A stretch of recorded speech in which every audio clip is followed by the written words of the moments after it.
بسم الله الرحمن الرحیم. اللهم صل علی محمد و علی آل محمد كما صليت علی ابراهیم و علی آل ابراهیم انك حمید مجید و بارک علی محمد و علی آل محمد كما بارکت علی ابراهیم و علی آل ابراهیم انك حمید مجید. عرض سلام دارم و ادب و احترام خدمت همه شما بینندگان عزیز و ارجمند. در آخرین ساعات حج امسال 1437 هجری قمری در خدمت شما عزیزان هستیم با یکی دیگر از برنامه‌های رکن پنجم، 18مین برنامه رکن پنجم است که ما در خدمت شما عزیزان هستیم در 18مین روز متوالی برای پوشش همه جانبه مراسم حج و دیگه به آخرین لحظات مراسم حج نزدیک شدیم و دیگه امروز و این لحظات و ساعتهای پیش رو پایان مراسم حج خواهد بود و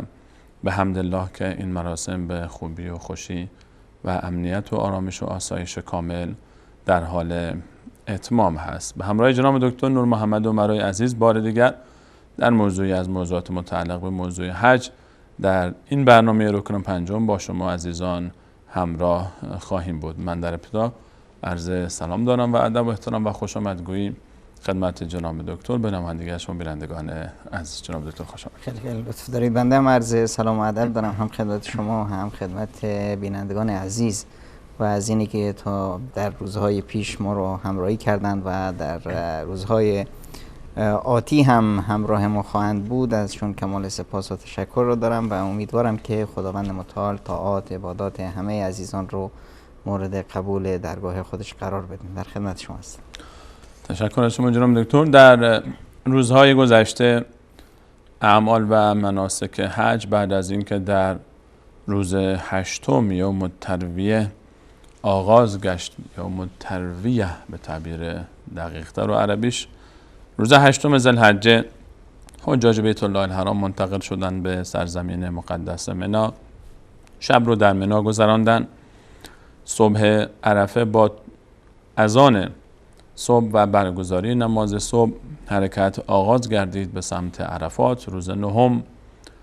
روز نهم ذوالحجه، روز عرفه، حجاج بیت الله الحرام به عرفات رفتند و بعد از غروب آفتاب عرفات، بعد از سپری کردن بهترین روز سال و دعا و نیایش و زاری به درگاه الله متعال، حرکت حجاج، حرکت سیلاسای حجاج بیت الله الحرام به سمت مزدلفه آغاز گردید و بعد از اون در صبح عید حرکت همچنان به سمت منی ادامه پیدا کرد و حجاج در صبح عید به جمرات رفتند، جایی که الان در تصویر سمت چپ مشاهده می‌کنیم.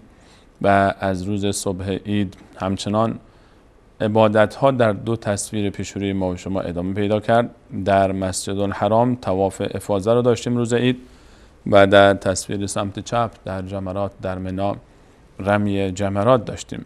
آخرین لحظات حج امسال الحمدلله در حال سپری شدن هست. تصویر سمت چپ گویای از وجود عده‌ای از حجاج در جمرات داره و مشغول زدن جمرات هستند در آخرین روز مناسک حج. این عده از حجاج که در تصویر سمت چپ مشاهده می‌کنیم اون عده از حجاجی هستند که دیشب رو در منی غالباً باقی ماندن و 3 روز منی رو تکمیل کردن و برای رمی جمرات امروز بعد از زوال خورشید، بعد از اذان ظهر حرکت کردن به سمت جمرات، به سمت سالن و ساختمانی که داریم مشاهده می‌کنیم و زدن 3 جمره باقی مانده و نسبتاً جمعیت بسیار اندکی است و ظاهراً بسیار از جمعیت هم که اینجا هستن حتی جمراتشون هم و اون رمی جمرات رو هم انجام دادن و دیگه در آخرین لحظات اینجا قرار دارن. و بعد از این حجاج بیت الله الحرام، تمام حجاجی که در روز گذشته، عده کثیری از حجاج بیت الله الحرام دیروز بعد از زدن جمرات قبل از غروب آفتاب از منی خارج شدن، به مسجد الحرام رفتن و به طواف مشغول شدن یا شاید مقداری هنوز طوافشون رو به تأخیر انداخته باشن.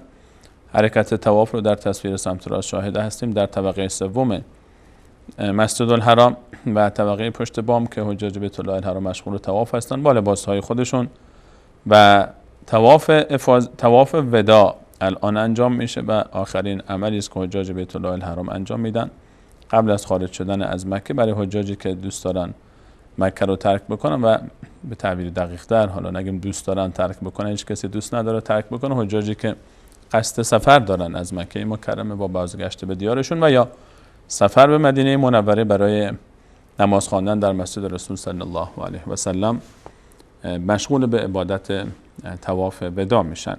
حجاج بیت الله الحرام میشه گفت که دیگه الان تا غروب آفتاب امروز دیگه کلا تمام حجاج منتقل میشن از منا به داخل شهر مکه مکرمه. عده‌ای منتقل شدن دیروز رفتن و با اجازه‌ای که الله متعال در آیه 203 سوره مبارکه بقره داده به حجاج بیت الله الحرام که اگر دوست دارن 2 روز بمانند در منا و اگر دوست دارن 3 روز، عده‌ای از این رخصت و از این فرصت استفاده کردن، دیروز از منا خارج شدن و به مسجد الحرام رفتن و مکه مکرمه داخل شدن به داخل شهر و از محدوده منا خارج شدن و بعضی ها مشغول شدن به طواف وداع و وداع کردن با مسجد الحرام و کعبه و خارج شدن از مکه مکرمه، حال یا به خانه‌های خود برگشتن به شهرهای خودشون و یا حجاجی که قبل از مکه مکرمه قبل از شروع مراسم حج فرصتی نداشتن که به مدینه منوره به مسجد النبی مشرف بشن برای عبادت، منتقل میشن به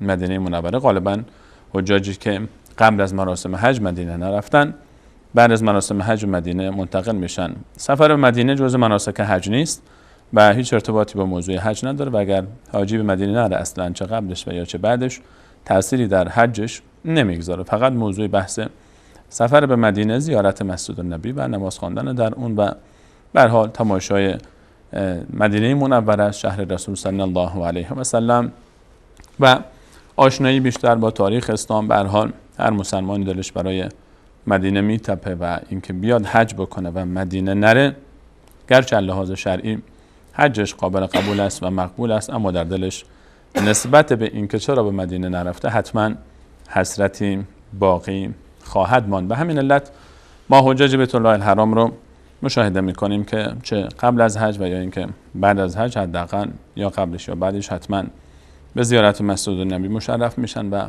مدینه منوره رو هم زیارت خواهند کرد در یک عبادتی کاملا مستقل از عبادت حج.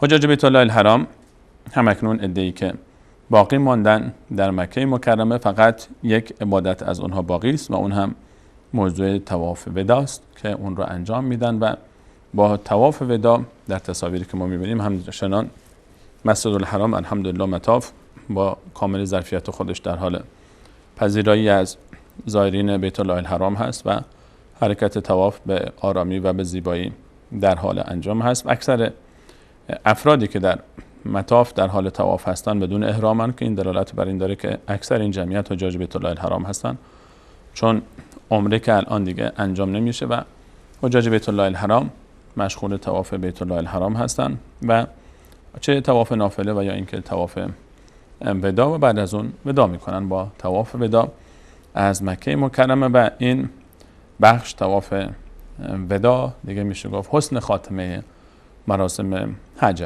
حج امسال هست و میتونیم بگیم که دیگه تا حدود زیادی مراسم حج امسال به پایان رسید و فقط حجاجی که باقی موندن برای طواف وداع هر لحظه‌ای که از مکه خارج بشن طواف وداع رو انجام میدن و الحمدلله که امسال مراسم حج به خوبی و به زیبایی و با امنیت و آرامش کامل تا این لحظه‌ای که ما در خدمت شما هستیم ادامه پیدا کرد و امیدواریم که انشاءالله تا آخرین لحظه بازگشت تمام حجاج بیت الله الحرام به اماکنشون و خانه‌هایشون انشاءالله همین روال ادامه پیدا بکنه که این جای خوشحالی و جای خرسندی است که مراسم حج امسال الحمدلله به بهترین وجه ممکن و به آرامترین و با امنیت ترین وضعیت ممکنش الحمدلله به اتمام رسید. اما حج گرچه به پایان میرسه ولی درس هایی که از حج باقی میمونه هیچ وقت پایان نداره. حج تنها برای حاجی و برای حجاج بیت الله الحرام و برای زائرین حرمین شریفین نبود و نیست، بلکه برای همه ما امت اسلامی حج درس ها داشت و درس ها داره. در آخرین روزهای مراسم حج و در برنامه هایی که ما 2 برنامه دیگه هم غیر از این برنامه در خدمت شما عزیزان خواهیم بود با ویژه برنامه رکن 5 طبق قولی که به شما دادیم، مناسبه که در این فرصت غروری داشته باشیم بر اینکه درس هایی که حج برای ما داشت چه بود، درس هایی که ما خارج از فضای حج تمرین میکردیم و تجربه میکردیم و در این روزهایی که به همراه شما عزیزان حج رو پیگیری کردیم، لحظه به لحظه و گام به گام سعی کردیم با حجاج بیت الله الحرام منتقل بشیم از مشعر مقدسی به مشعر مقدس دیگری و تمام عبادات و مناسک و احکام و تمام ابعاد مختلف شمرده بررسی قرار بدیم در طول حدود 18 روزی که در خدمت شما عزیزان بودیم. می‌طلبه که باز هم یک مراجعه بکنیم، تکراری بکنیم در پایان مراسم حج درس هایی رو که حج برای زندگی ما غیر حجاج علل خصوص داشته، گرچه این درس ها برای حجاج به طریق اولا برای اونها بوده و خواهد بود، اما درس ها فقط برای حجاج نیست بلکه برای کل امت اسلامی است. جناب دکتر اگر از این درس ها برای ما بینندگان بگید در آخرین لحظات و واپسین لحظات مراسم حج امسال. بسم الله الرحمن الرحیم، الحمدلله و الصلاة و السلام علی حبیبی و مولای رسول الله و علی آله و صحبه و من والا. واقعا اولا از خداوند متعال تمنا داریم و آرزومندیم که خداوند اجر حج حاجیان ما رو قبول کنه و ما رو از اجر و پاداش اونا محروم نکنه. وقتی نگاه میکنیم که اصلا خود حج و خانه خدا برای چی گذاشته شد، میبینیم که خداوند متعال میفرماید جعل الله الكعبة البيت الحرام قیاما للناس و الشهر الحرام والهدي والقلائد. برای چی؟ ذلك لتعلموا ان الله يعلم ما في السماوات و ما في الارض و ان الله على كل شيء قدیر. یعنی کل قصه حج که قصه یک موفقیت هست، حکایت حج کلش حکایت یک موفقیت کامل و مورد پسند الهی است. این فقط برای اینه که ما بدونیم خداوند متعال هر آنچه در آسمان ها و زمین هست رو میدونه و ان الله بكل شيء قدیر و خداوند بر هر چیزی تواناست. کل حکایت اینه. وقتی ما میاییم الان، مایی که نرفتیم حج و در خونه و زندگیمون تو کشورمون بوندیم، این فرصت برای ما مهیا نشد، یهو متوجه شدیم بعضی از عزیزان ما نیستن. کجا رفتن؟ رفتن حج. خب الان ما یک دیدی میزنیم، این رفت حج، مریم خانم هم رفت، فلانی هم رفت.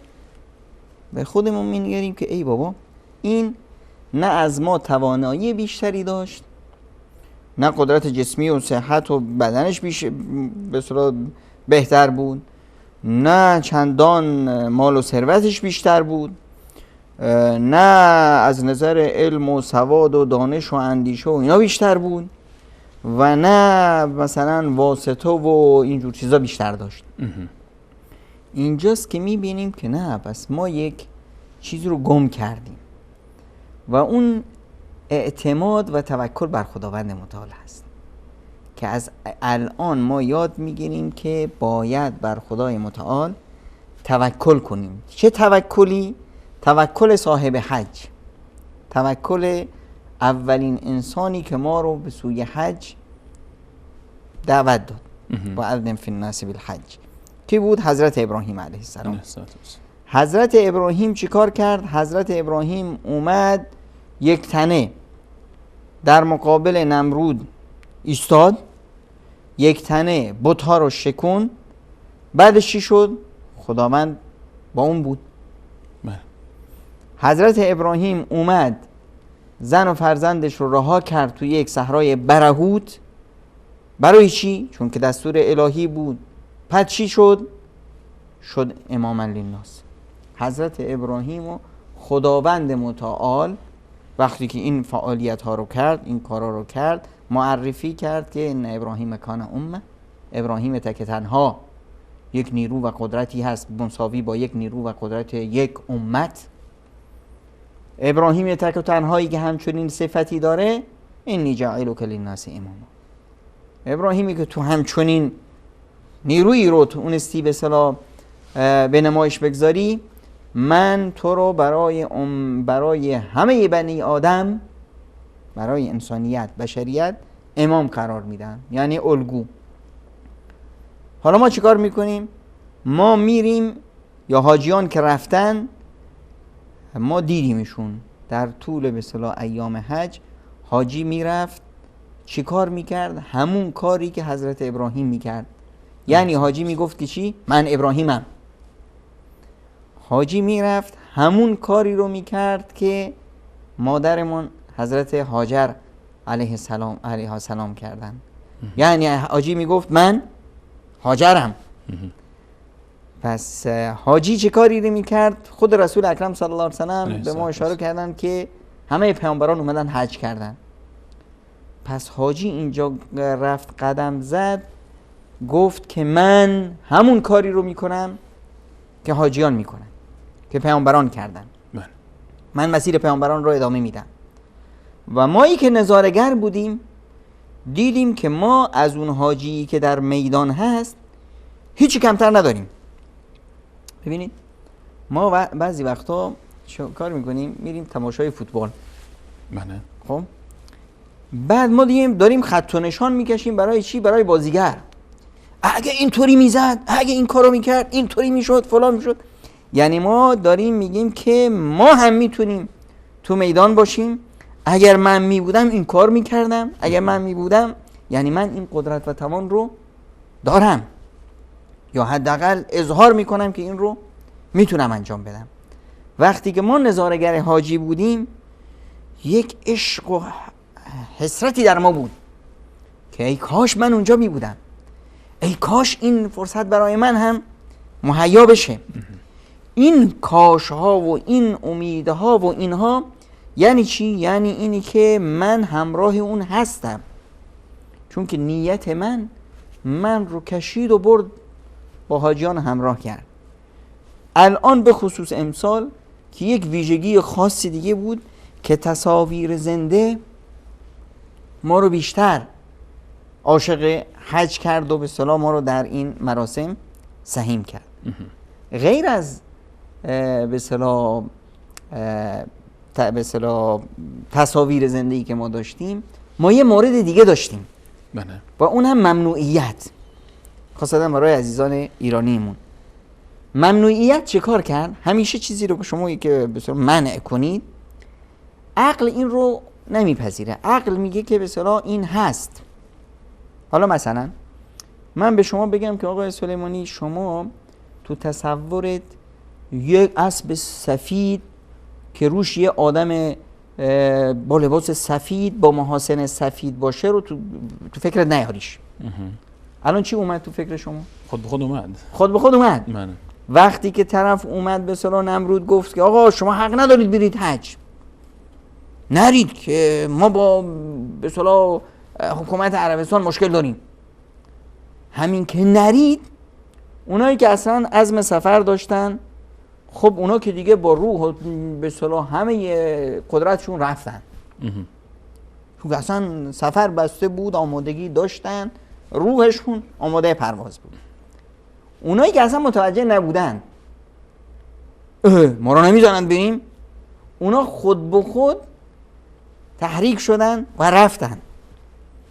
حالا این رفتن ها چی به وجود اومد؟ این رفتن ها همه این معانی که ما در حج داریم، اینا خود به خود منتقل میشه به افرادی که به اصطلاح عشق و علاقه حج دارن. همه عزیزانی که مشرف به حج نشدن الان این درس بزرگ توکل بر خدا رو گرفتن که ما چطور مسیر زندگیمون رو برنامه ریزی کنیم برای رسیدن به هدف. هدفمون چی هست؟ هدفمون این هست که ما به خدا برسیم. بله. اصلا حج چی بود؟ حج رفتن بندگان خدا به یک معبد نبود. حج رفتن بندگان خدا به سوی معبود بود.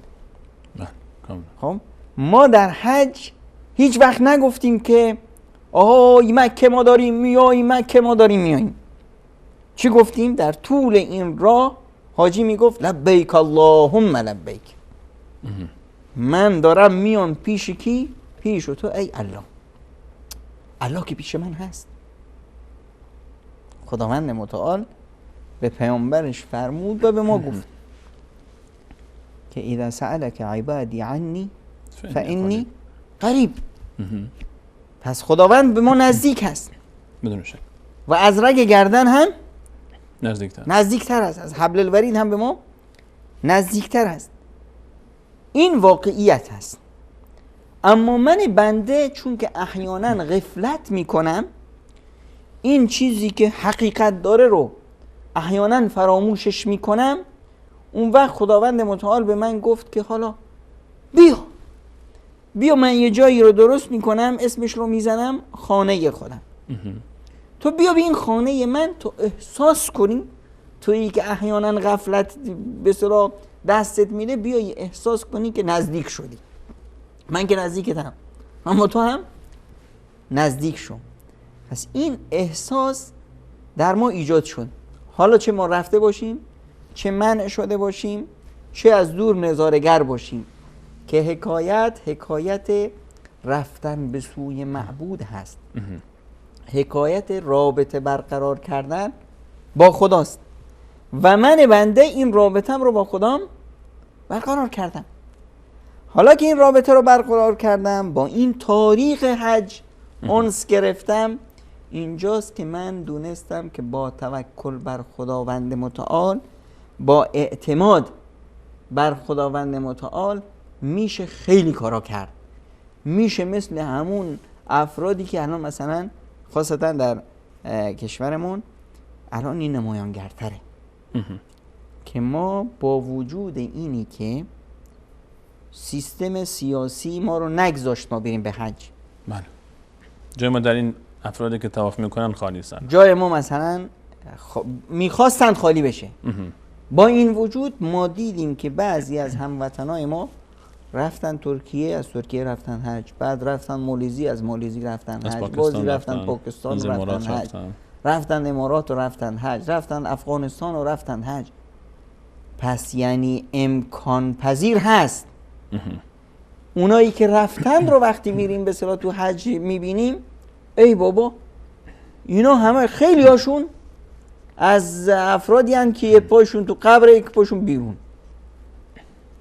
از افرادی هستند که نه توانایی جسمی بیشتری از ما داشتند و حتی نه احیانا ثروت مادی بیشتری داشتند و اما چیکار کردند؟ بر خداشون اعتماد کردند، هدف رو جلوی رو گذاشتند، به سوش حرکت کردند و رسیدند. اگر هم نمی رسیدن، اونایی که حرکت کردند رفتند تو کشورهایی و نتونستند به اصطلاح به هدف برسند، اونا چیکار شد؟ اونها دقیقاً اجر یک حاجی رو گرفتن. اون لذتی که حج داره، اون آرامیشی که خداوند متعال، اون سکینه‌ای که نازل میکنه بر اونها هم فرستاده شد، نازل شد. پس منی که نظاره‌گر این هستم میتونم از این جا یک نیرو میگیرم که با اعتماد بر خداوند میشه هر کاری رو کرد و به هر هدفی رسید. بدون شک این گونه است. اجازه بدید به همراه شما بینندگان عزیز میان برنامه ببینیم، برمیگردیم ان شاءالله باز در خدمت شما عزیزان خواهیم بود، همچنان با ادامه بررسی موضوع ما حج در زندگی ما با این تعبیر در 18مین برنامه از برنامه رکن پنجم در عصر 13مین روز از ماه مبارک ذوالحجه، در آخرین ساعات برپایی مراسم حج امسال 1437 هجری قمری. تشکر میکنم.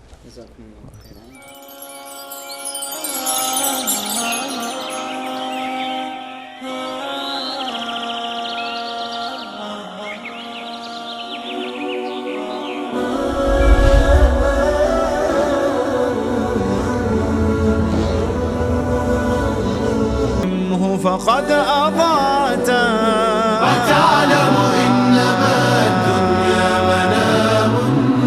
منام فأحلى ما تكون إذا انتبهت هي الدنيا إذا سرتك يوما تسوك ضعف ما فيها سهرت، تحدث عنهم وتقول كانوا نعم كانوا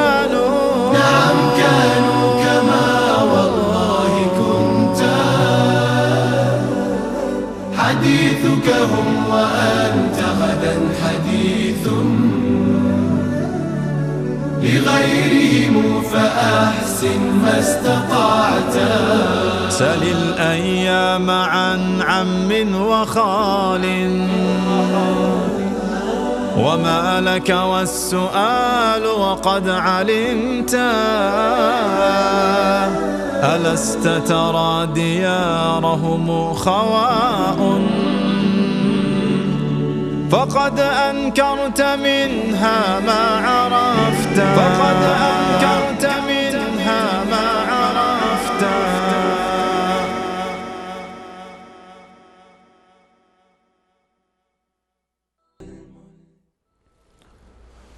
با دوستان مجدد خدمت همه شما خوبان و عزیزان در 13مین روز از ماه مبارک ذوالحجه و در آخرین لحظات حج امسال همراه شما عزیزان هستیم با برنامه رکن پنجم. اجازه بدید سری بزنیم بار دیگر به مشاعر مقدسه.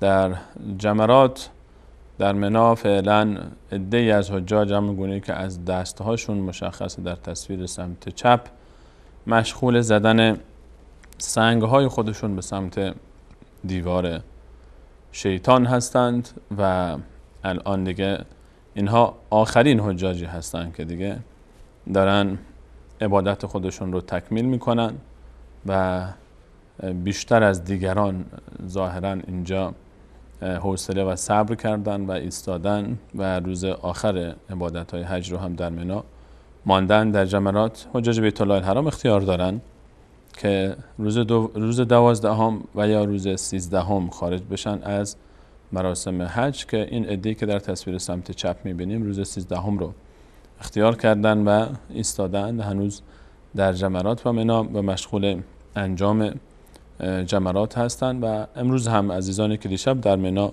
شب رو ماندن امروز در جمرات بعد از ظهر شروع کردن و هر سه دیوار رو، هر سه جمره رو به اصطلاح با 7 سنگ مورد هجوم قرار دادن و ضربه. و الان هم می‌بینیم که آخرین گروه حجاج بیت الله الحرام که مشغول زدن جمره هستند تا مغرب این عبادت تمام خواهد شد و منتقل میشن به مسجد الحرام که در تصویر سمت راست مشاهده میکنیم.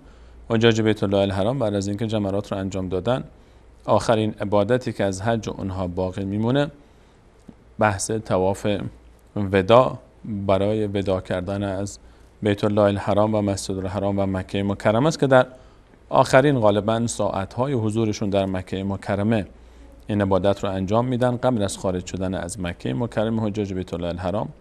برخی ها امروز، برخی شاید دیرتر، عزیزانی که دوست دارن چند روز دیگری هم در مکه باشن به تأخیر میاندازن طواف وداع رو. و آخرین کاری که در عبادت حج انجام میشه طواف وداع است. در تصویر سمت چپ میبینیم که ساختمان جمرات که در اون شیطان زده میشه خالی از ازدحام هست و این تصویر سمت چپ باز خیمه های ابتدای خیمه های مناست و ورودی هایی که در صبح عید و روز 11 و دیروز حتی بعد از ظهر بسیار شلوغ بود و ازدحام بسیار زیادی داشت، الان نسبتاً میتونیم بگیم که خالی از هر گونه جمعیت است و این خیمه ها دیگه شهر 3 روزه منی که 3 شب پشت سر هم رو سپری کرد دیگه از امشب خالی خواهد شد. و این تعدادی هم که از حجاج بیت الله الحرام مشاهده میکنیم آخرین دسته حجاج بیت الله الحرام هستند که در منی وجود دارن. بعد از اون منتقل خواهند شد به مانند بقیه خواهران و برادرانشون به مسجد الحرام تا طواف وداع رو صبر میکنن. هر لحظه که خواستن از مسجد الحرام و یا از مکه مکرمه خارج بشن وداع میکنن با خانه کعبه و حج رو به پایان میرسونن. و در مجموع میتونیم بگیم که عبادت حج امسال، مراسم حج امسال دیگه لحظات پایانی خودش رو سپری میکنه و غروب امشب رو ما میتونیم دیگه بعد از غروب آفتاب امشب که تا حدود شاید کمتر از 1 ساعت دیگه در مکه مکرمه آفتاب غروب خواهد کرد، با غروب آفتاب امشب دیگه پرونده حج امسال میتونیم بگیم که بسته میشه و حجاج بیت الله الحرام با آسایش و آرامش و امنیت کامل به حمدالله حج امسال رو به پایان میرسونن. برمیگردیم خدمت جناب دکتر درباره استاد درس های حج برای زندگی ما، کسانی که در حج نبودیم اما خارج از فضای حج قرار داشتیم، صحبت میکردید از توکل و اعتماد گفتید، غیر از اون؟ یه مورد بسیار مهمی که حج به ما درس میده اینه که به ما یاد میده که نگاه کنیم که خداوند چطور ما رو میخواد یا خداوند چطور به ما مینگره. بله. چشمای مردم برای ما مهم نیست، مردم چی میگن مهم نیست. این مرحله ای است که اگر ما به این رسیدیم، مرحله آزادی از هر گیر و بندی، آزادی از هر چشمی که ما رو اسیر خودش میکنه، این آزادی رو اگر رسیدیم زندگی خیلی زیبا میشه. زندگی که انسان پر میکشه آزادانه به هر سو که میخواد بره. این رو از حج یاد میگیریم. حج میاد تمام اون قید و بندهایی که ما برای خودمون زدیم اونا رو میشکنه. آقا شما چرا لباس فلانی رو میپوشید؟ این مدل خاص مردم لباسه که چی شاید میگن؟ حساسیت هم بهش نشون میدیم خیلی وقتها. یعنی وقتی که از خونه میام بیرون، خب لباس خاصی میپوشم، خانواده میان میگه ای نه با این لباس نرو که عیبه. به شخصیتت به نمیخوره. شخصیتت نمیخوره فلان. این پس لباس من فلانی لباس است و فلانی میپوشم است. به خاطر چی؟ به خاطر چشمای مردم. طبیعت. خونه بریم به پایین شهر، خونه بگیم نه بعده مردم چی میگن. پس خونه ای که میخریم یا روش به اصطلاح توش میشینیم به خاطر چشای مردم. این ماشین رو بخریم زندگی ما میچرخه باش، چهارچرخونه میچرخه. نه خیر این خیلی بده، به شخصیت من نمیخوره، کلاسش پایینه. پس این چشای مردم برای من نحوه زندگیم رو، نحوه خورد و خوراکم رو، نحوه اینا همه رو اینا رو تشکیل میداد. پس من آزاد نبودم، در این گیروگذاری بودم. این آزادی خیلی قیمتش و بهاش زیاد هست. واسه همینه که این دین اومده، خداوند پیامبری رو فرستاد، دینی رو فرستاد، این صاحب این پیامبر و دین رو هم مسئولیت داد که خودتون آزاد بشید، دیگران رو هم از قید و بند ظلم و ستم و طغیان و هر آنچه که مردم رو زندان میکنه آزادشون کنید. اگه یادمون باشه وقتی که سپاه اسلام اومد به اصطلاح به سرزمین فارس، رستم که به اصطلاح چی بود؟ به اصطلاح رستم دستان بود و فلان. این اصلا چون که عقلش عقل یک زندانی بود، عقل یک انسانی که از هر سو این در اسارت دیگران بود. براش خیلی تعجب آور بود که عرب ها از قعر صحرا بلند بشن بیان اینجا چه میخوان. وقتی ازشون پرسید که چه میخوای، سفیر اسلام بهش چه گفت؟ گفت که اون بهش پیشنهاد داد اگر مال و ثروت میخواید، بابا این جنگ برای ما هزینه بر است، شما چقدر بخواید بهتون میدیم تا از این هزینه ما نجات پیدا کنیم. درسته. گفت نه، ما اومدیم لنخرج العباد من عبادت العباد الى عبادت رب العباد. ما اومدیم که انسانها رو آزاد کنیم از این که اسیر دیگران باشن، اسیر بندگان باشن، اینا رو آزاد کنیم تا بنده خدا بشن. از بندگی بندگان به بندگی رب بندگان. وقتی که ما از بندگی بندگان اینا رو آزاد کردیم، خدای بزرگ هست، خدای رحمان و رحیم و رزاق و حلیم و غفور و عفو.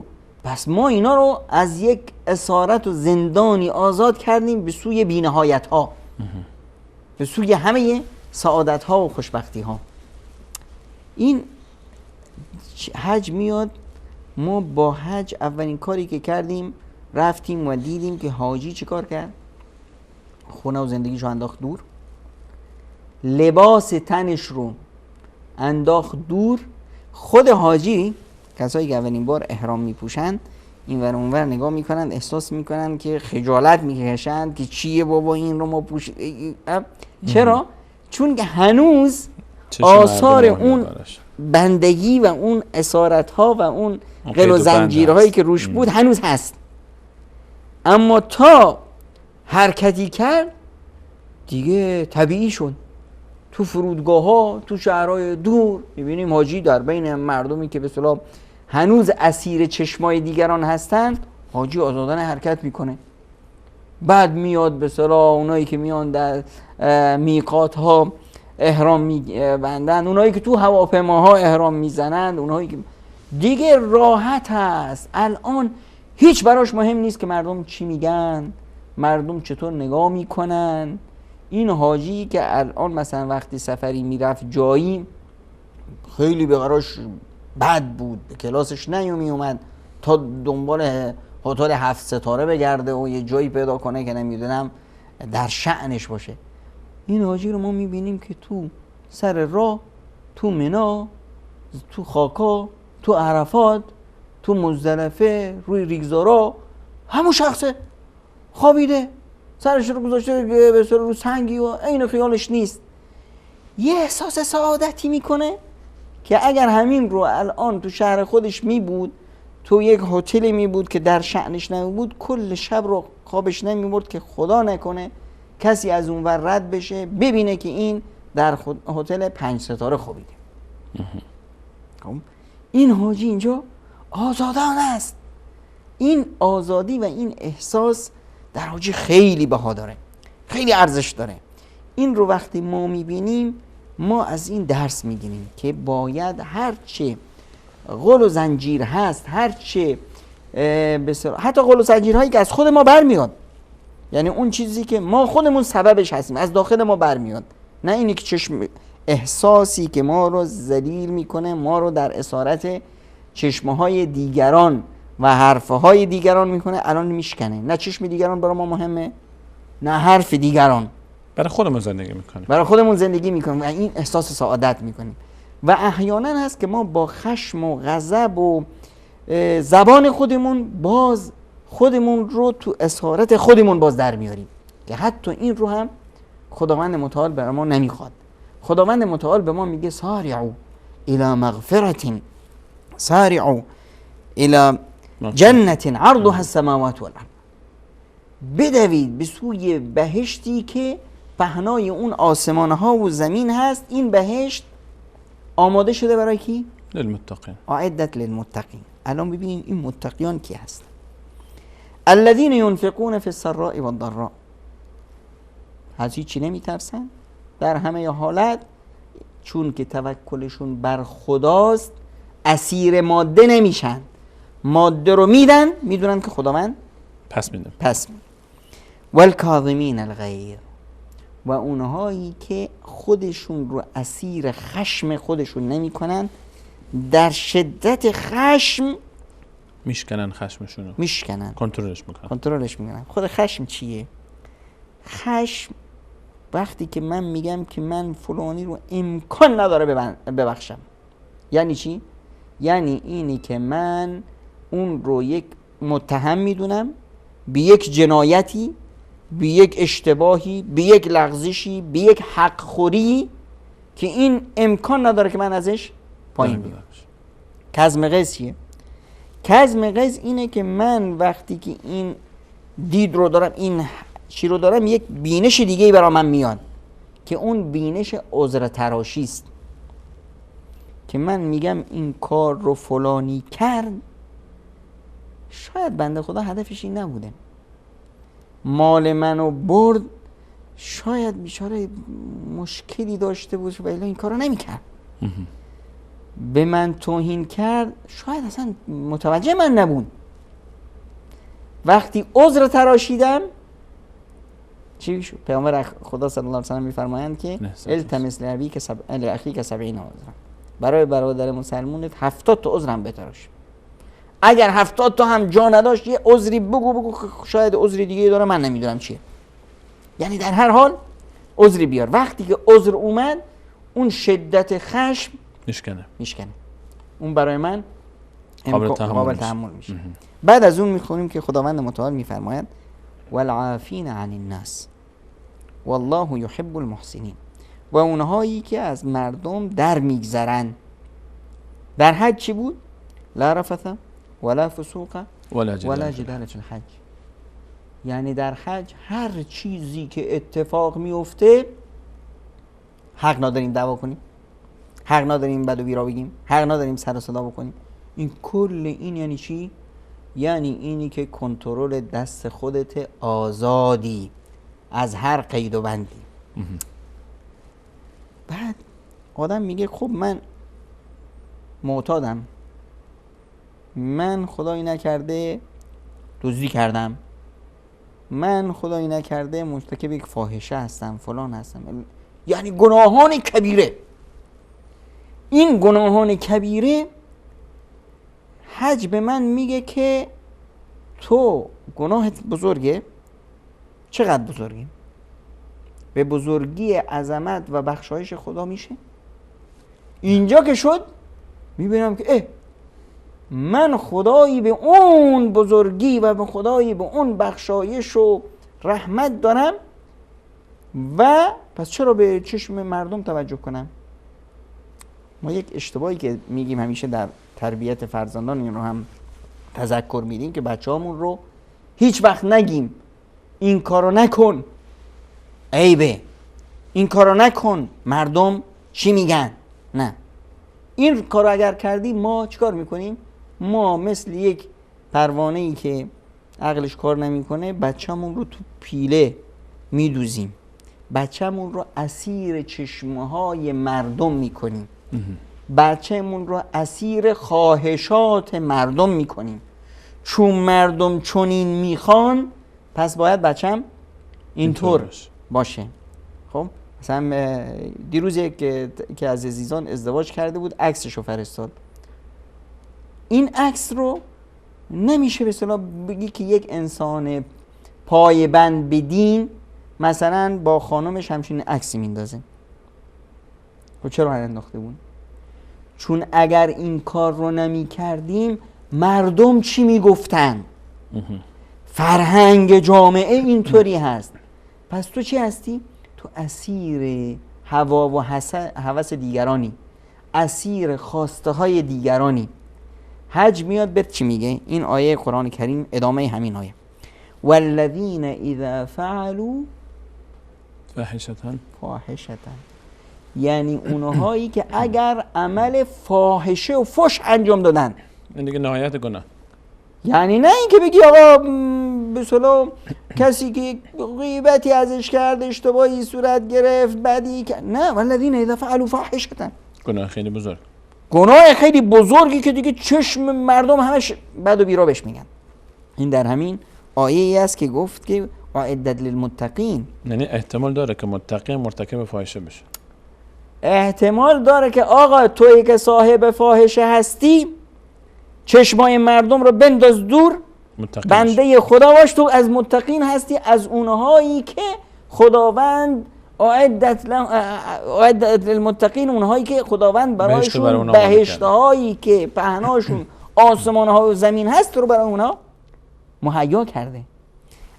والذین اذا فعلوا فاحشة او ظلموا انفسهم، اونایی که مرتکب فاحشه شدن یا به خودشون ظلم کردند، چشمای مردم براشون بی اهمیت بود، ذکروا الله، خدا رو دیدن، فاستغفروا لذنوبهم، نگفتن که مردم بد و بیرا به ما میگه، مردم هرچی میخوان بگن من رابطم با خدامه. و من یغفر الذنوب الا الله، غیر از خدا کی که منو ببخشه؟ هیچ کس. پس ای پیش مردم بد خوبه این برای من هیچ مهم نیست. من الان میخوام که خدام راضی باشه. مردم براشون عیبه که من دو تکه پارچه رو خودم بپیشم، لباسم رو بندازم دور.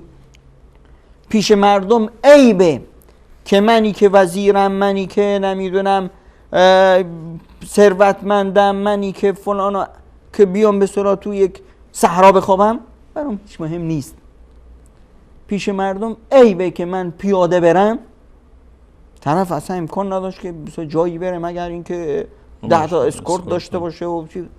الان از منا بلند میشه آقا، ماشینا او چی همه جمعیت پیاده برو به چی؟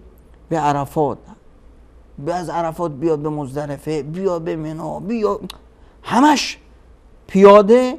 یه وقت دیدی که دمپاییش پاره شد، یه وقت دیدی یه جایی خاک اومد روش، ماشینی اومد، حق نداره کفشم بپوشه، هیچ اصلا براش مهم نیست، مثل یک عاشق ولهان در حال حرکته.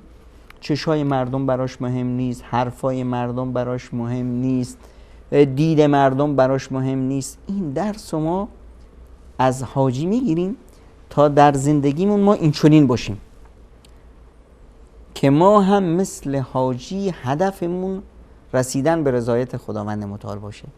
وقتی که رسیدنم رضایت خداست، پس من آزاده ام، من از بردگی مردمان رها شدم، به بندگی خداوند رسیدم.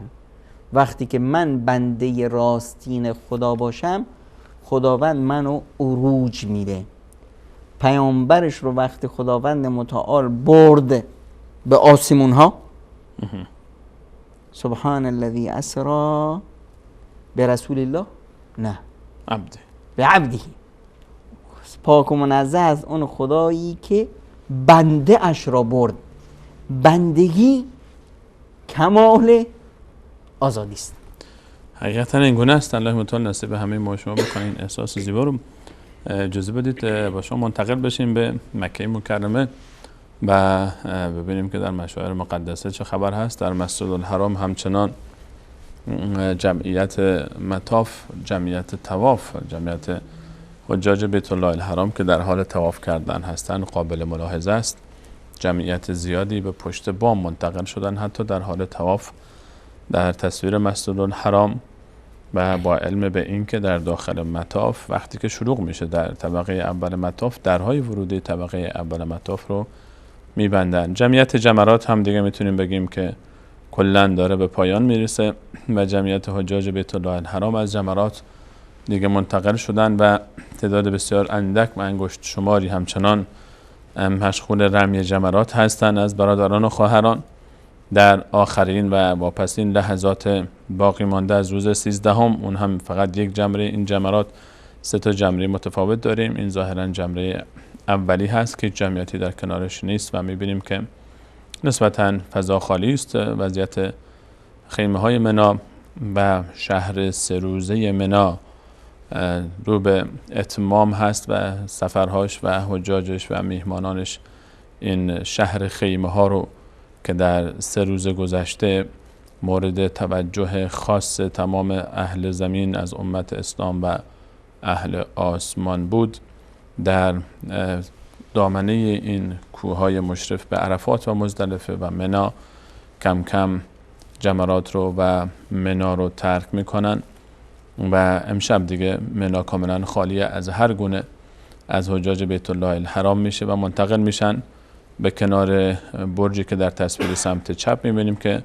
دقیقا محل مسجد الحرام هست و بیت الله الحرام، و در تصویر سمت راست هم تصاویر واضح و گویاست که جمعیت در حال طواف هستند و آفرین بر همت اون عده‌ای از عزیزان که در طبقه 3 مشغول طواف هستند و جمعیت زیادی در روی طبقه 3 در حال طواف هستند و جناب دکتر واقعا طبقه 3 هم ماشاءالله شلوغ هست و جمعیتی که ما می‌بینیم مثل مورچه ها ماشاءالله همینطور سیاه شده پشت بام. و این طواف حداقل عزیزانی که تجربه داشتن در مسجد الحرام مشرف شدن، طواف طبقه 3 هر دورش، یعنی حداقل هر دور طوافش غالبا نیم ساعت، بیشتر از نیم ساعت طول میکشه جناب دکتر. بیشتر از 7 بار اگر طواف بکنن، یک بار طواف پشت بام طبقه 3 احساس میکنم کسی که بتونه الان در کنار کعبه طواف بکنه با یک بار، وقتی که برای یک بار طبقه 3 صرف میکنه با اون میتونه 7 بار پایین رو تموم بکنه و این 7 بار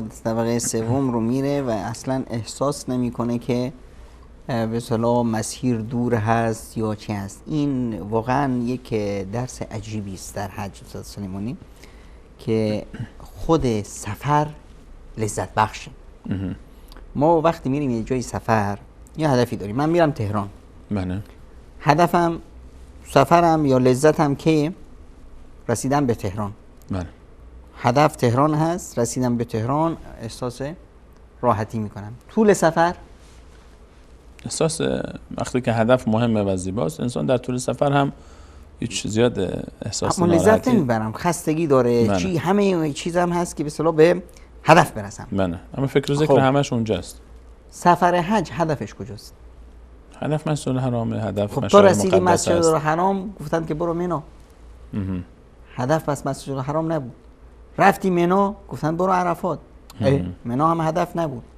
عرفات رسیدی گفتن برو مزدلفه. پس عرفات هم نیست. مزدلفه رسیدی برگرد منا. باز که منا شد. منا رسیدی برگرد به مکه. مکه رسیدم بعد برگرد به منا، بعد برگرد به مکه، بعد برگرد به شهرت. پس یه عجیب سفری هست که هدف معینی نیست. هدف چیه؟ خود سفر هدفه. جالب. خود سفر هدفه. واسه همینه که کل این مسیر در حال حرکت، حاجی در حال حرکته و در حال لذت بردن از این سفر. حرکت. انگار به اگر مثلا میدونستیم که سفر مکه است، با رسید تا مکه میرسید حاجی خسته کوفته احساس میکرد تو یک مشقتی هست. اونجا که رسید احساس آرامش میکرد. خب اما دیدیم که نه، اینطور نیست. هیچ جایی برای آرامش نیست. جای آرامش کجاست؟ خود سفر. خود سفر، اثناء سفر خودش لذت میبره. اینه که مثلا این فردی که میاد طواف میزنه، اینی که ما الان از دور میبینیم میگه ای وا چه همتی داره، اون اصلا خودش یادش رفته که همتی داره. شاید اصلا حتی عمدن رفته پشت بوم طبقه سوم، چون میتونسته مثلا طبقات خیلی راحت میگه خانه خدا رو از بالا میبینم، نمیدونم بیشتر ذوق و شوق داره، وقت بیشتری رو به طواف اختصاص میده. اصلا به فکرش نیومد که بالا مثلا طولانی تره، روش فکر نکرد. این خیلی مهمه. همیشه این عقل آدم فقیر اینطوریه. عقل آدم فقیر که فقر رو حج گمش میکنه، که اگر فرصت شد روش بیشتر حرف میزنیم. عقل آدم فقیر اینه که نگاه میکنه که آقا این چقدر وقت میبره و چقدر زحمت براش لازمه. این شیوه تفکیر آدم فقیر هست. آدم غنی چطور فکر میکنه؟ آدم غنی فکر میکنه که این چقدر ارزشمند هست، چقدر بها داره. وقتی که ارزش رو نگاه میکنه دیگه وقت و به اصطلاح زحمت براش مهم نیست. این ذهنیتی است که حج در به اصطلاح بندگان به وجود میاره.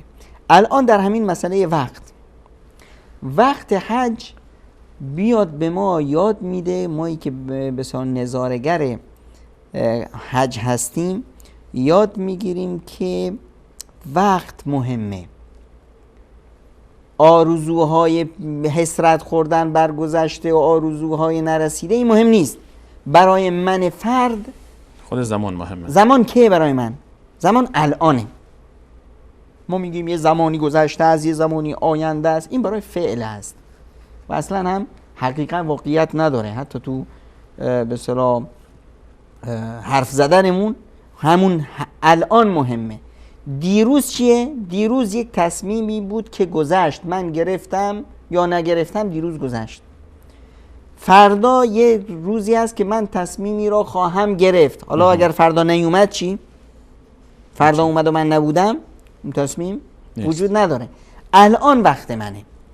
الان اون وقتیه که من هر چه دلم بخواد میتونم انجام بدم، میتونم بخورم، میتونم بشینم، میتونم وایسم، میتونم حرکت کنم. حج میاد به مؤمن یاد میده که الان رو غنیمت بشمار که این الان مال توه. در واقع هم همون گذشته و آینده که مال ما نیست. هر چیزی که هست الان الانه که تو دسته میشه رو حساب گذشته که گذشته، آینده هم که نیومد روش حساب نمیشه. الان باید بری منا، الان باید بری عرفه. من خستم بذار حاجی ها برن 2 روز بعد با خیال راحت میرم. نه، الان باید بری عرفه. وقت تمام شد دیگه چی؟ عرفه رسیدم، خوب خستم، بذار 2 روز اینجا استراحت کنیم. عرفه است دیگه، این همه راه اومدیم. عرفات اینجا. نه خیر، الان باید بری مزدلفه.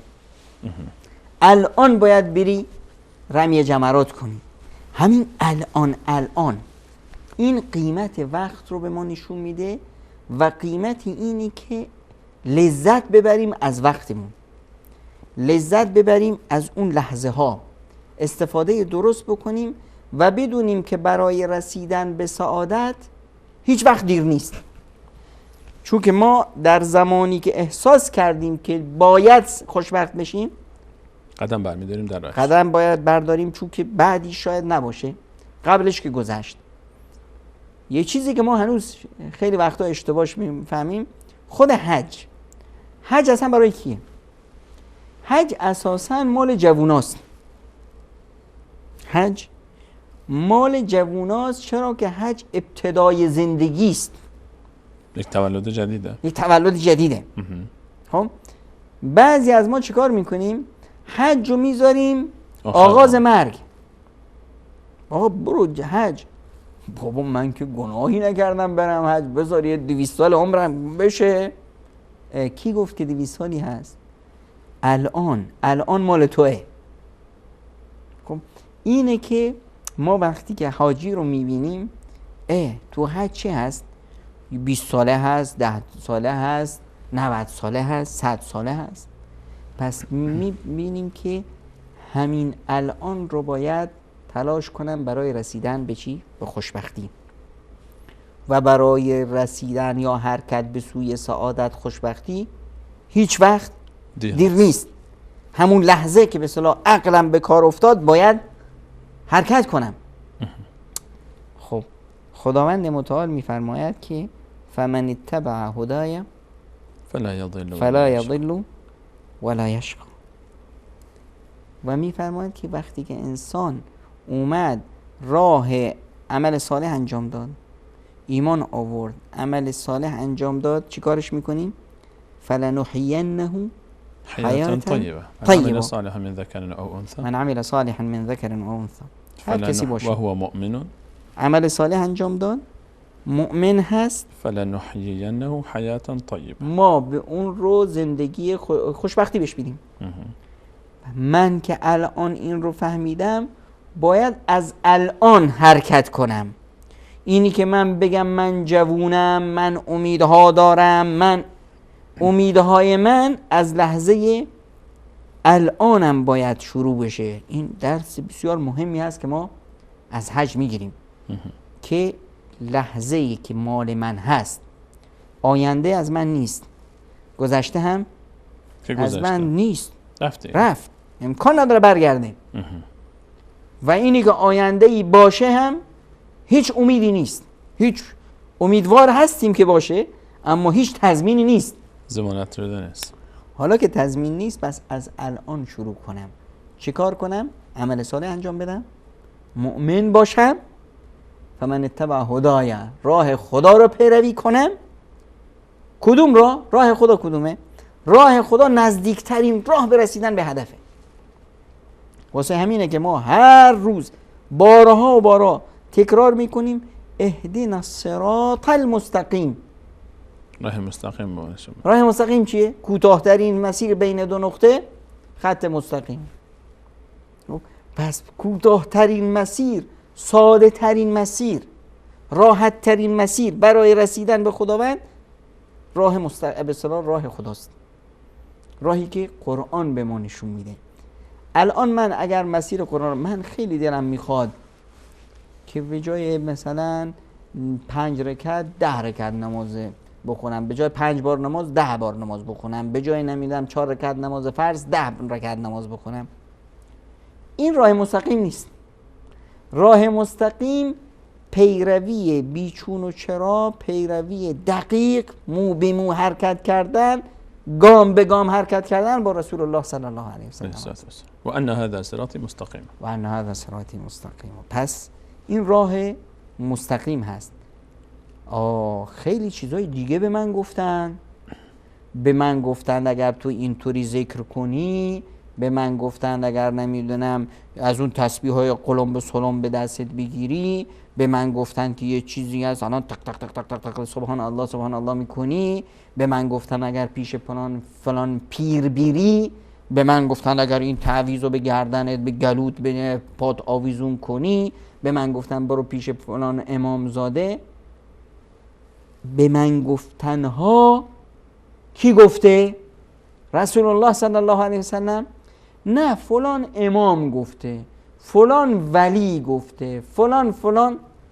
خداوند متعال از ما خواست که راه رو مستقیم بریم ما از خداوند درخواست میکنیم و ان هذا صراطی مستقیما فاتبعوا، و این راه مستقیم من هست، این رو پیروی کنید. ولا تتبعوا السبل فتفرق بكم عن سبیله. سبل رو، این راه ها رو، این به من گفتن ها رو، اینا رو بنداز دور.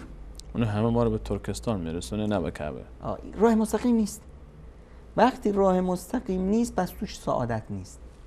راه مستقیم نیست پس راه هاست و راه خدا یکیه. پس این راه ها حتما به گورستانی، به شرکستانی، به جای دیگه میرسونه، به خداوند نمیرسونه. اینه که ما از حج اینو یاد میگیریم، لحظه رو غنیمت شمردن، که چه بسا زندگی یه لحظه است. تشکر جناب دکتر. اجازه بدید برنامه شما و بینندگان عزیز بیان برنامه ببینیم، برمیگردیم ان شاءالله باز همچنان در خدمت شما عزیزان خواهیم بود با آخرین لحظات حج امسال 1437 در شامگاه 13مین روز از ماه ذوالحجه. تا غروب آفتاب در مکه مکرمه حدوداً کمتر از 20 دقیقه باقی است و با غروب آفتاب حج امسال به پایان خواهد رسید، چون که دیگه در منی کسی نیست و حجاج بیت الله الحرام همه منتقل میشن به مکه مکرمه و هر وقت که از مکه مکرمه خارج شدن طواف وداع رو انجام میدن و حجشون رو کامل میکنن. برمیگردیم باز در خدمت شما عزیزان خواهیم بود. بعد سلام مجدد خدمت همه شما خوبان و عزیزان، همچنان با شما هستیم با پوشش آخرین لحظات از مناسک حج امسال. حج در حال پایان است و اکثر حجاج بیت الله الحرام حجشون رو با آسایش و آرامش و الحمدلله زیبایی خاصش برگزار کردن. هنوز عده اندکی باقی ماندن از حجاج بیت الله الحرام که در آخرین لحظات، فکر نمی کنم دیگه در این لحظات در جمرات کسی باقی مانده باشه مگر کسانی که عذری داشتن و به هر دلیل و بهانه‌ای نتوانستن که عبادتشون رو انجام بدن.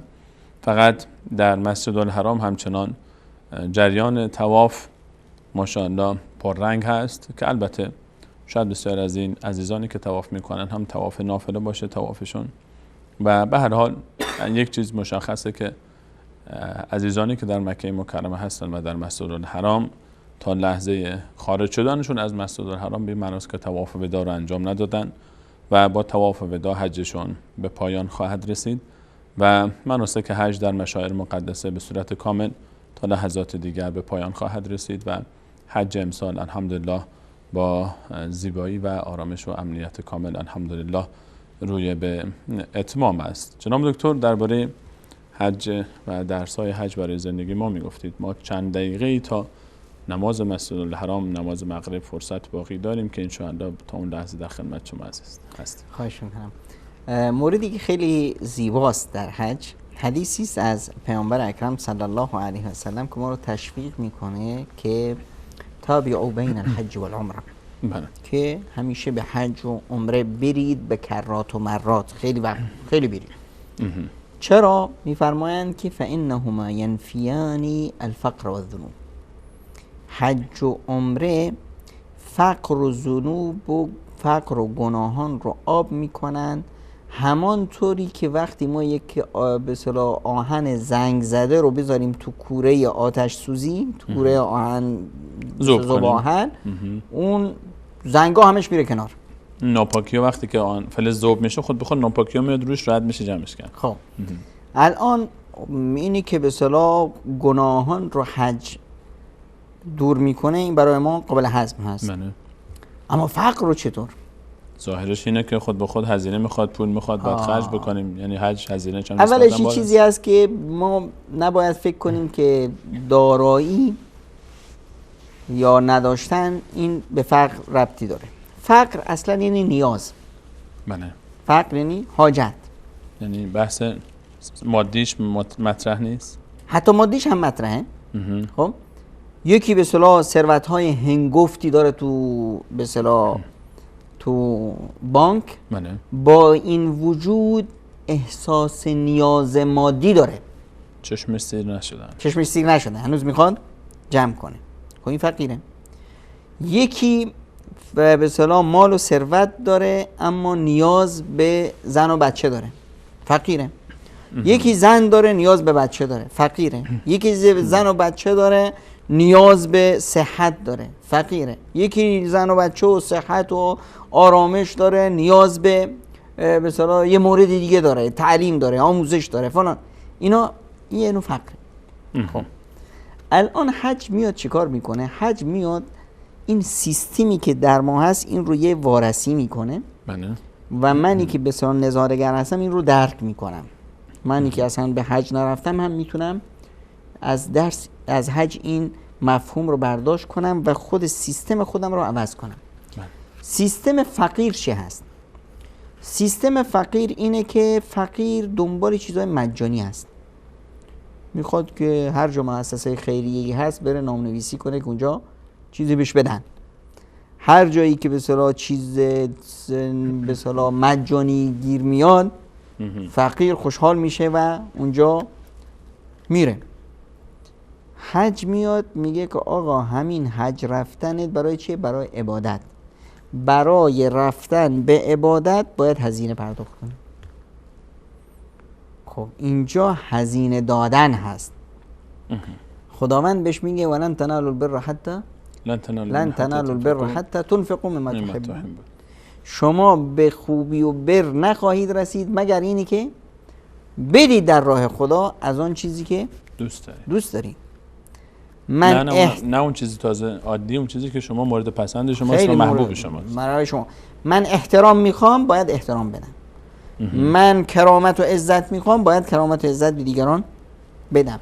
من نمیدونم حج و عبادت میخوام، رسیدن به حج میخوام، باید پولم بدم. خب این دادن، این حس پرداخت کردن و در راه خدا انفاق کردن، این رو حج به ما یاد میده. پس این شیوه مفکوره یک آدم فقیر رو از ذهن ما دور میکنه. وقتی که ما به دادن به اصطلاح عادت کردیم، خب یا ابن آدم انفق علیک. در حدیث قدسی خداوند به ابن آدم میگه ای به ابن آدم بده در راه خدا تا الله تعالی بده. در راه خدا دادی یعنی اینی که کل کون و مکان، حتی فرشتگان با تو همیار میشن. هر روز صبح یکی از فرشتگان داد میزنه به آسمان در زمین که دعا میکنه که ای خدایا اللهم حدیث هست که پیامبر خدا میفرمایند که فرشته داد میزنه که خدایا کسی که در راه تو داد اون رو بده، اون که در راه خدا نداد دستش رو گرفت اون رو مالش رو تباه و برباد بگردان. یه تشویق بسیار قوی هست برای انفاق در راه خدا. پس این وقتی که من انفاق در راه خدا کردم، من این رو از حج یاد گرفتم، دیدم که همه در راه خدا میدن، پس من هم باید از الان به فکر این باشم که در راه خدا بدم. میبینیم که چی؟ این حس فقر، این برنامه ریزی شدن ذهن بر فقر، این گم میشه.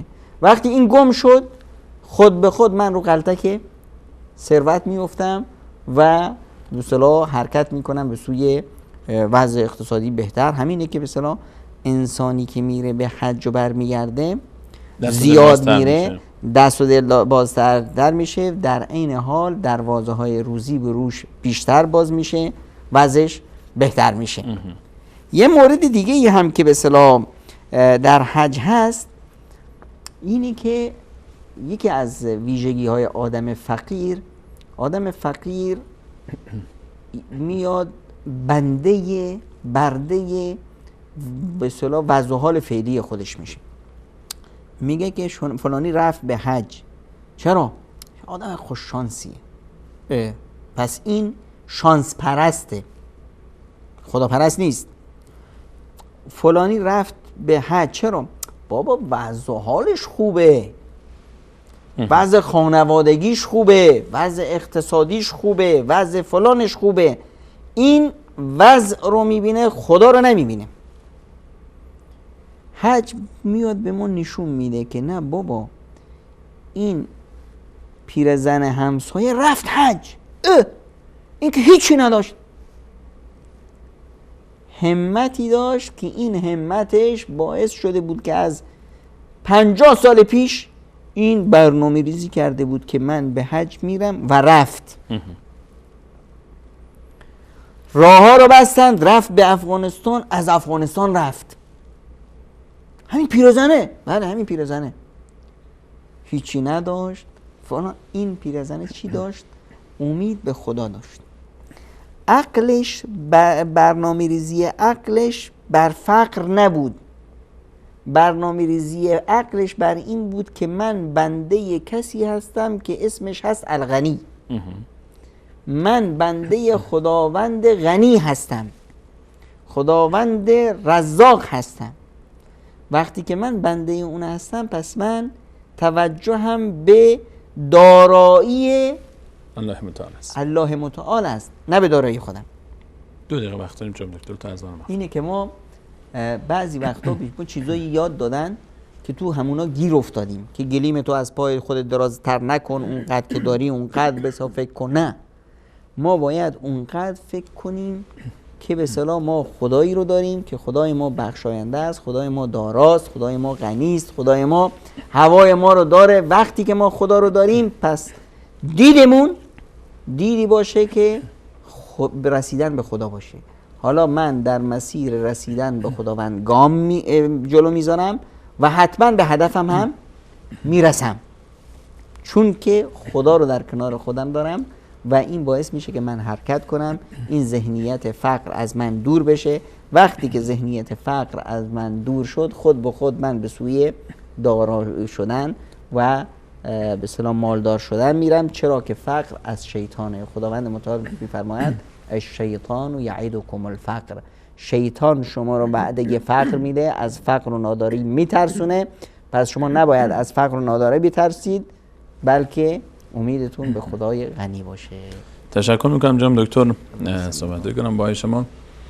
از همه شما خوبان عزیزان التماس دعا و برای خودمون، همکاران و همه گذشتگان خود ما و شما و امت اسلامی داریم و شما خوبان عزیزان برای همتون میسپاریم. الله یار و نگهدار شما.